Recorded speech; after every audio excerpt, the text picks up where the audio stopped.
Yo, my peoples, what's up? Welcome to the One Stop Co-op Shop. Jason here, and today I have a playthrough for Tiny Epic Western. This one is a worker placement style game for 1 to 4 players in which you are playing cowboys in the Old West. You're going to be going to different spots around the board, gathering resources, doing your usual worker placement stuff with which many people who are watching this video are familiar. The wrinkle here is that you don't get resources automatically at some spaces. Instead, you'll be competing poker style with your opponents using this evocative game. It's not exactly poker, but tries to evoke that sense. Going to be playing against the solo bot today in this solo playthrough. But before we get to all that, let me tell you about the One Stop Co-op Shop. You're on the YouTube channel now. Please give this video a like and a subscribe to our channel. We would greatly appreciate it. Same thing for the videos over on the YouTube streamed channel, One Stop Co-op Shop. We have our podcast twice per week, special topics midweek, but then on the weekends we have lots of gaming goodness, ranked videos, and game coverage reviews from our 2 designers, Peter and Mike. So much there to enjoy on the podcast.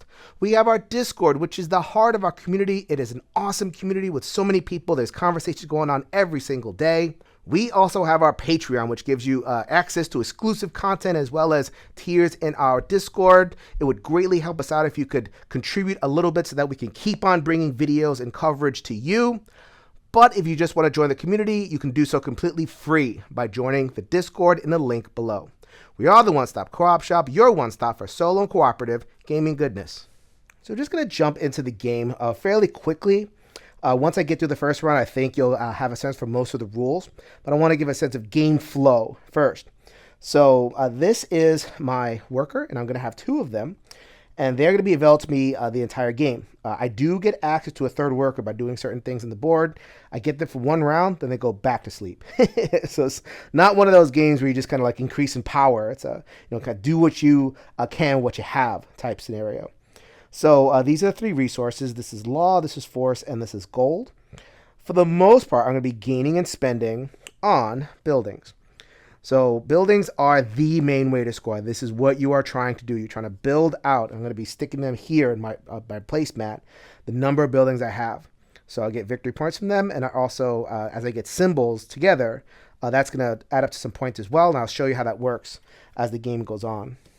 So this is the rival posse, the bot of the game that provides opposition. Very simple to run. They are going to be getting in my way or trying to.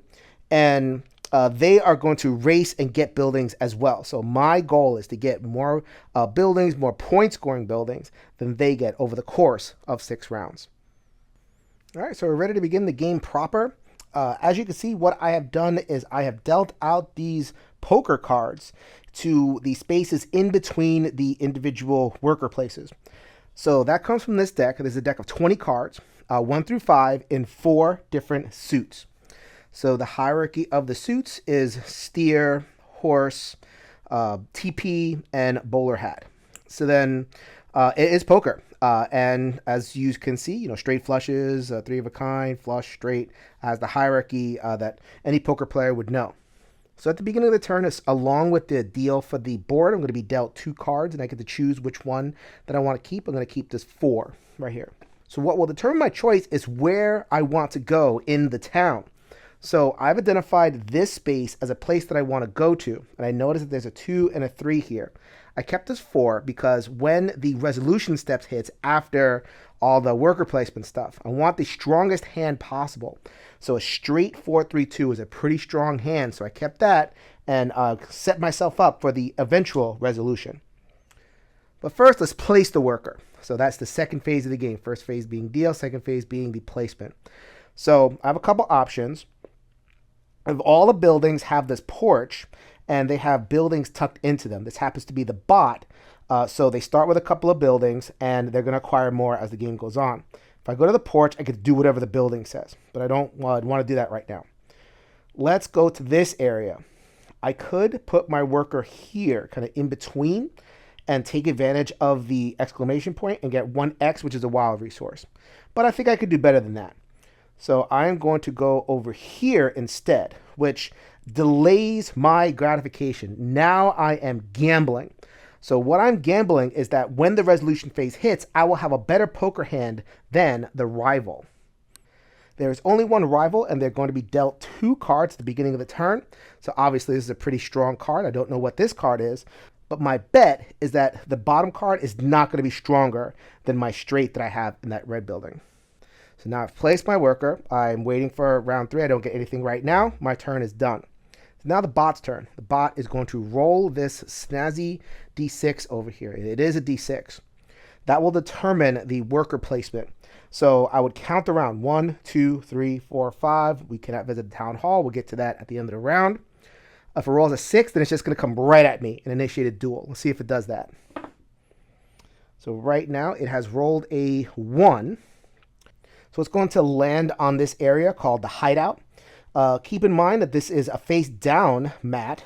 So then it would be a player mat if this was a higher player count game. But I'm not doing that right now. Just playing a 2-player game. So then the bot would just go there. It is not blocking me. I could go there if I wanted to and initiate a duel. I'll show that in a little bit. But for now, it's just blocking. Doesn't get any resources. There you go. Bot's turn. All right, it's time to place my second worker. I've decided to place it at the courthouse.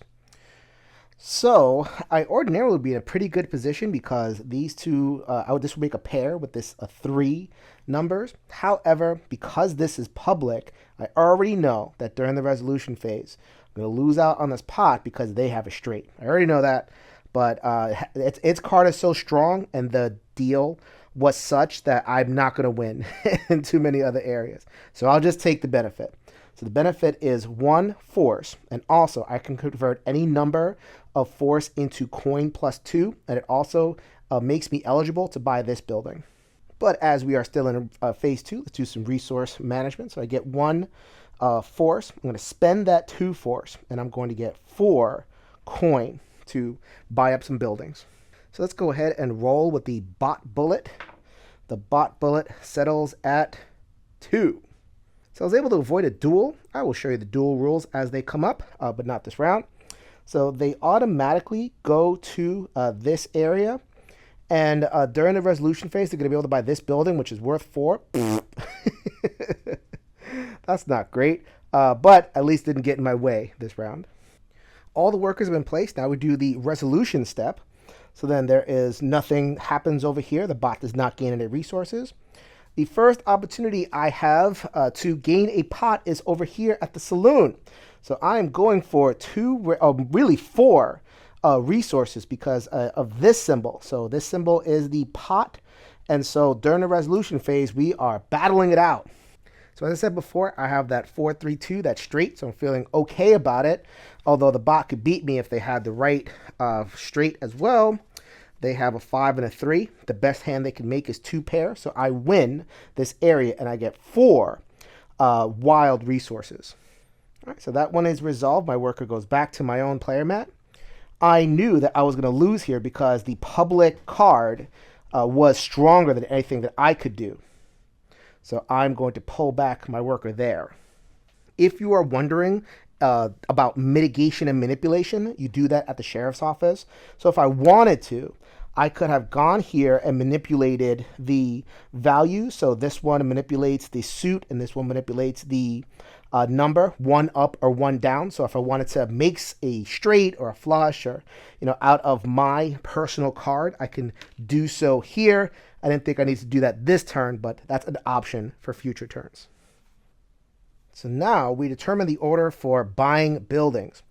So this is the best hand that the bot could make, a 5-card high. So I happen to have 2 pair or 1 pair, a pair of 4s, because this is the hand that I could make. So I'm able to buy first. So let me go ahead and put my workers back. Jump the gun just a little bit. Jump the gun. See what I did there? Anyway, so I can only buy buildings from where I visited that particular turn. So first thing I do is I'm going to buy the doctor's office. It is worth 2 points, gets me a couple symbols, and I'll be able to use this power on my mat on the next turn. The bot always buys 1 building, and it is going to go for the largest building, and it is 4 points. So now it is a proud owner of a grand hotel. The power here is pay 2 of any resource and get 2 of the other 2 resources. So pay 2A to get 2B and 2C. So if I paid 1 or 2 law, then I get 2 force and 2 gold. So that is the power that is available on this board. The final thing that happens in the round is the industry marker moves. So this determines the points. So there are 3 symbols on the house cards. So you are going to have options there. I'm going to go ahead and move that up 1. The further up these are, the more they're worth. 6 rounds. So I'm going to have 1 here, 1 there, and 1 there. And that is a full first round of Tiny Epic Western. The only rule that you're missing is dueling. Let's see if we get to that next round. All right, so brand new round. I've reshuffled and redealt all the cards. The bot has a much weaker hand, so I feel good about that. I have 2 options. I'm going to keep this 3. Reason I'm going to keep this 3, a bunch of reasons. First of all, I want that building to start stacking up some green. And this makes a very strong straight, so the bot's going to have a hard time beating that. And I want the space right over here. So this is a special space at the sheriff's office. What this does is it allows me a second purchase. So because the builder or the bot has a 2 building head start, you absolutely need to get extra building buys in order to catch up. The bot is going to roll, and they are going to get, once again, a 1. And they just love blocking up that space. All right, so the people wanted some dueling. Let's do some dueling. All right, so there are a couple steps that are involved in dueling. First, you do an opposed roll. So we ended up tied at 2. I apologize. The dice don't come out very well on the distance, but I'll try to do what I can to show you the dice. So then the bot would take a random card from the pile and add that score. That score is 3. I would reveal my card, which I could do once per turn, and also add 3. So right now we are tied. If I wanted to, as the attacker, I could spend my influence, which is force, to reroll. If I was the defender, I would be spending law. So that's how these 2 resources work. However, I am the outlaw when I am the attacker, and I don't have the wanted card. I gain +2. So +2, bam, I took them out. I get the wanted card is the final way to score points. If I end the game with this, then I get 2 points. Look at that. So then how I would indicate that success is I would do a little bit of that. I think that's really cool. I'm going to get 1 gold, and then I could spend as much gold as I want to get bullets +2. So I'm going to spend 1 gold, and I'm going to get 3 bullets. All right, let's see where the bot goes now. The bot rolled a 2. This is number 2, and it lands right there, but I don't care about that. All right, so I resolved this mat first. The rival is competing with me. It has a 1 and a 5. So the best hand that it could make is 5 card high. I have a 3, so I've made a straight 4-3-2. So I win, and I get 2 shot. So now we are competing at the sheriff's office. The best the bot can do is a pair of 5, which is actually pretty strong. But I picked this 3 just to be able to make this straight over here. So I win this hand as well. I win that pot. Now I can choose my reward. I can either get a law and a force, or I can get use of my 3rd pawn for the next turn. So let's go ahead and gain the reward of 1 law for that.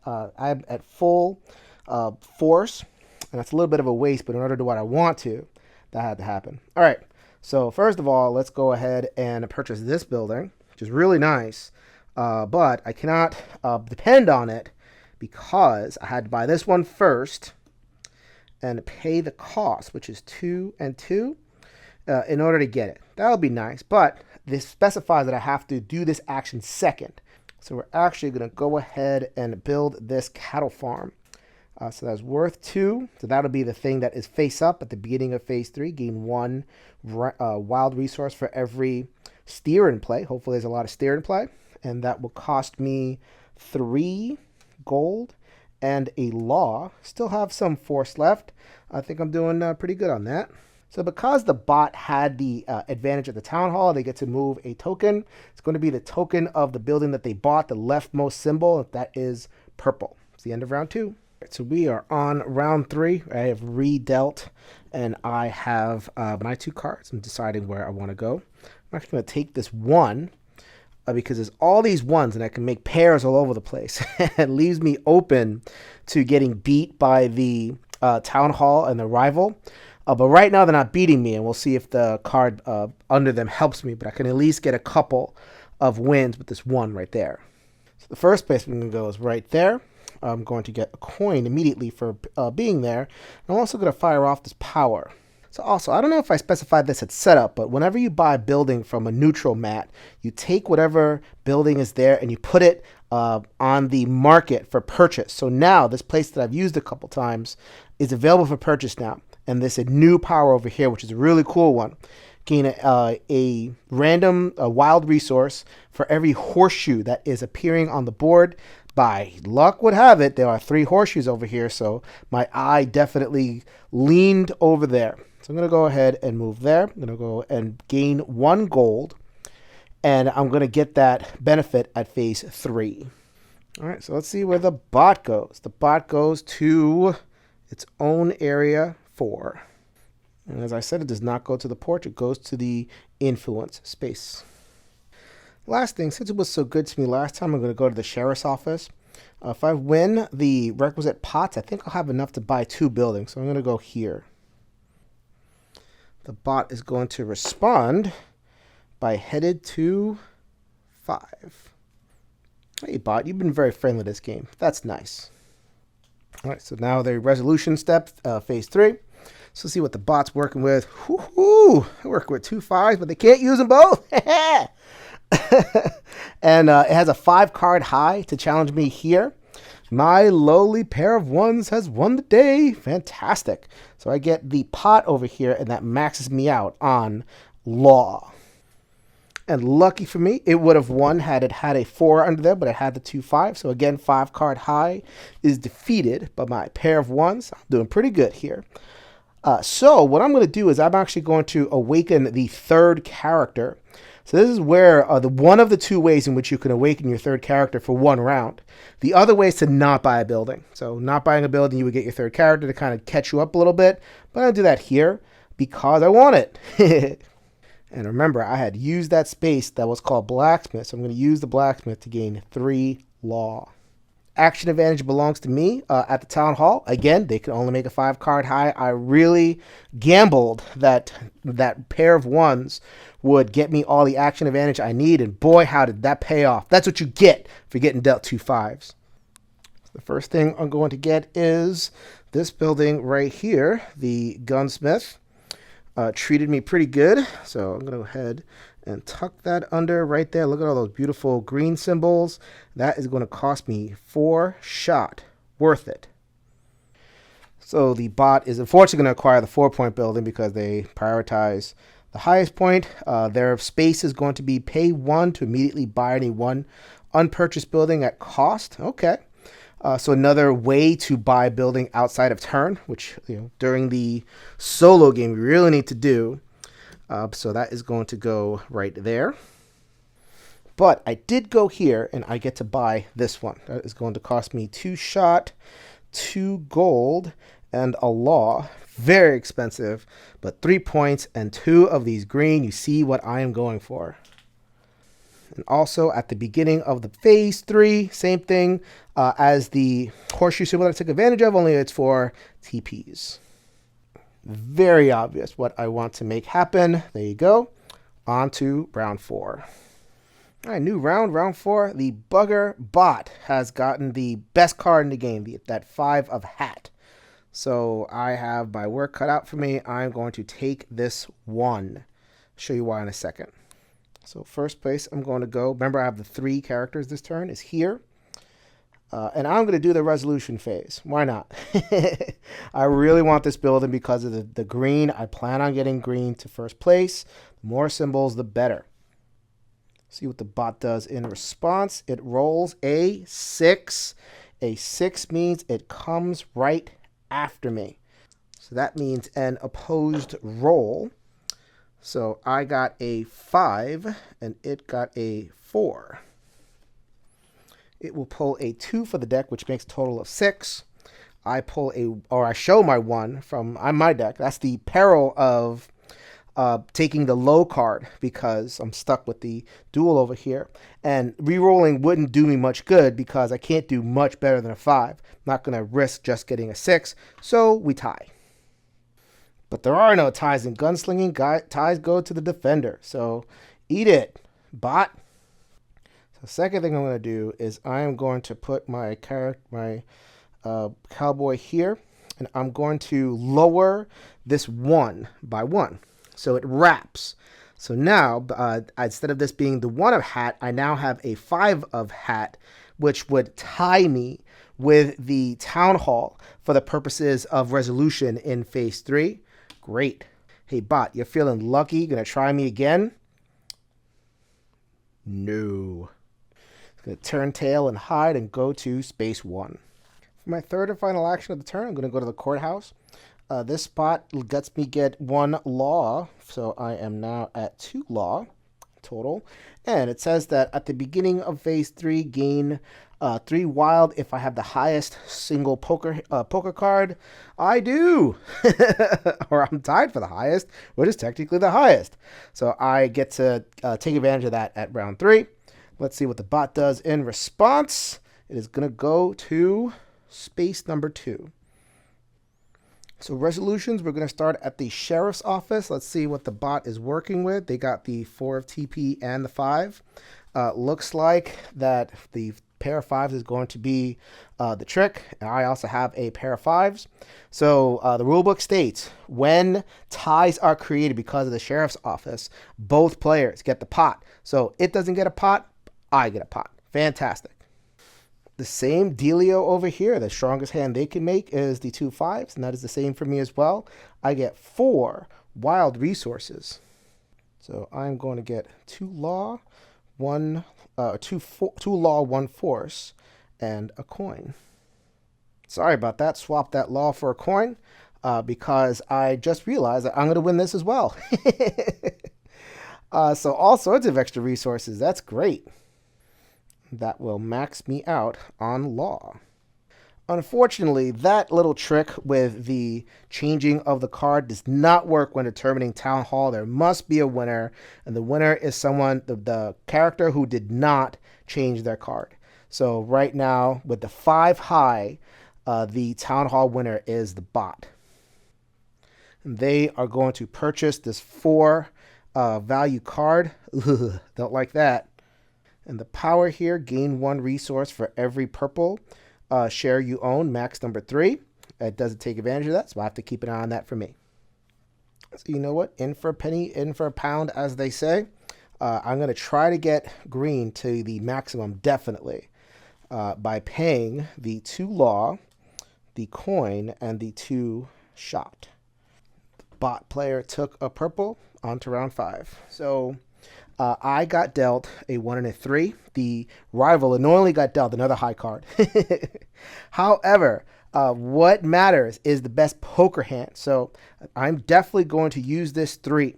The only way that the bot can beat me at Town Hall is if it has the 3 of bowler hat, which is great. So I really want that green to be up. So I'm going to ride this 3 into the sunset. So first of all, I'm going to go here. And take advantage of this train station, gain a wild resource for every purple share I own. I own 2. So I am going to get 2 shot. And it's much safer, so I don't have to go through a resolution. I just get the resource. What does the bot do to me? It is going to come after me with a 6. All right, so let's do that opposed roll. So it has a 5, and I have a 4. I don't love that.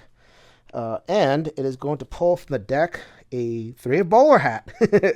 That's good and bad because that means that I will definitely get the Town Hall. But that also means that we tie because we both have 3s. So that's actually not a huge loss because I did not go here. If I had gone here, I would lose the opportunity at those 2 resources. But because I did not go, that's fine. It does beat me, though. So I didn't lose too much. I did lose, though, this wanted thing, so I'm going to want to duel it at some point to get that back. Second move, I'm going to go ahead and show up at the sheriff's office. I think I can afford a second building. and it is going to roll a 2 and show up right there. For my third action, I'm going to go here, not because I want the building, but because I have the straight to win that pot. I'm going to get 1 gold, and I can also spend 1 law to get gold plus 2, or any law as much as I want. So I'm going to spend the 1 law and get 2 gold. And that is what my resources look like now. The bot is going to roll a 2. So because there is a rival already on the mat, it's going to move over and hello, another duel. Pew, pew, pew, pew, pew, pew, pew, pew, pew, pew, pew, pew, pew, pew. 4 and 4. So the rival is going to pull a 1. So it is now beating me. So how the duels in solo work, in multiplayer, you can only use this card once. But in solo, you can pay an influence to draw a card to supplement yours or have the dummy re-roll their dice. I'm okay with re-rolling their dice, so I'm going to spend 1 of my plentiful gold and pull a supplemental card. I get the 5. I get the win. Pow! Get out of here. And because I won, I'm going to get my wanted. So that's the end of the turn. Let's do some resolutions. So I have the straight over here. Let's see what the bot does. Hey, the bot, once again, with the literally two best cards in the game, but who cares? That doesn't matter. For straights, I get 2 shot as a reward for the pot. So I do not have the last over here. The best that I can do is a pair, but it makes it straight over here. So I am not eligible for this reward. I'm not going to get my 3rd cowboy for a subsequent turn.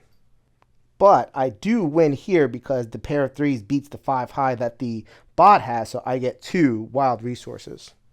The wild resource is going to be gold. I planned it this way. It is exactly what needs to happen. I am going to spend 2 law, 1 shot, and 1 gold on the auction house. Fantastic. The most expensive building available to the bot is this 3-pointer. That is really nice because this is not going to be worth much at all. That's kind of the essence of beating the bot's lead, is to try to make sure that it gets, even if it's getting high point buildings, it gets the lower symbols. So orange is definitely going to be last, so that's nice. And I do get the extra purchase because I'm here. That's going to be this building with these juicy purples. Convert any number of shot into 2 gold. Going to need that because I'm spending a lot of my gold. Spending 2 shot and 3 gold and hooking myself up right there. You know what is going to happen. So no matter what, in the last round, that orange is going to fill in this first spot. So I now have the important scoring set for the game. Dealt out a last round of fresh cards for round 6. Once again, the bot dominates with their high card, but I did get the 5 bowler this time, so I'm going to hold on to that. All right, let's go here first. I'm going to get a coin and get 2 more coins. Not going to trade any law, just so it's just 0 plus 2 is 2. Let's go ahead and see what the bot does. The bot is going to land on 4. You got that nice and covered, bot, but I'm not going there. Instead, I'm going to use my last worker of the game to go to the sheriff's office. I think if I manage this correctly, I'll be able to buy 2 cards. Let's see if the bot gets in my way. 6. It is certainly going to try.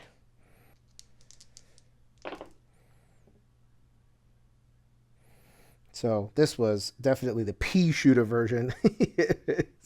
I got a 2. It got a 1. The bot is going to show a 3, which is 4. My 5 completely dominates it. So that's what you get for stepping to me, bot. Get out of here. Wouldn't have affected me, but it would have affected me in terms of the purchasing and using the space, but it would have taken my wanted, which I definitely did not want that to happen. Resolution, I have a pair with a 5 high card. If that's a 1, I'll be really mad. It is not a 1. It is a 2. The best it can do is not as good as me, so I'm going to get 2 shot. Same situation here. We have the same thing, but I have the better high card, so I'm going to get 1 law and 1 shot. Now this is a little bit different. It can beat me with the pair of twos with its other card, so it gets purchasing advantage, which would have sucked, but I don't want you, you cheapo orange building. So I get the run of the final board. I'm going to spend 3 shot and a gold on this building. And then with my second purchase, I'm going to spend all of my shot and my last law on that building. That is pro forma, and that is the end of the game. And so I was able to put a pretty good thrashing on the bot. So this bot got 45. I got 57. So I was able to put the green at the maximum and focus on buying green buildings, manipulating my cards, making sure that I was kind of darting around all the 5s that the bot was getting. So you can make it harder by giving the bot a little bit more of a head start.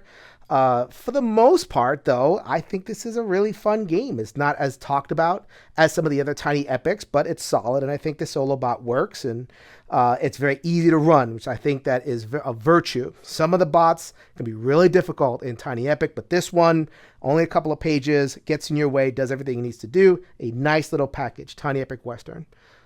This is the One Stop Co-op Shop, reminding you that we will see you at the next stop. So now that we're at the end of the video, I do want to share a couple of thematic observations about the setting. So this is a Western setting, and you can definitely tell it was inspired by old Western movies, John Wayne, etc.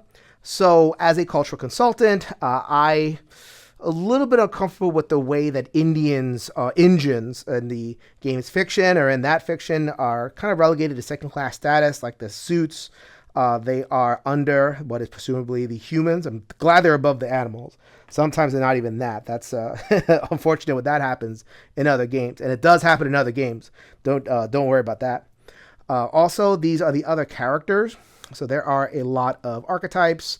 You could see there is play on tropes for the most part. But these are unfortunate tropes. These are the only 2 characters that are available if you wanted to play a Native American. They're very stereotyped, the savage Indian, the Sacagawea kind of helpful squaw type paradigm. So, I mean, it's not devastating, but if I was a cultural consultant working with this game, I would like to see a little bit more attention paid to positive Native representation. We definitely could use that in the Old West system where the situation is kind of rife with stereotypes, but it's not like this game is horrendous. It just could be better. So something to think about right at the end of this playthrough of Tiny Epic Western.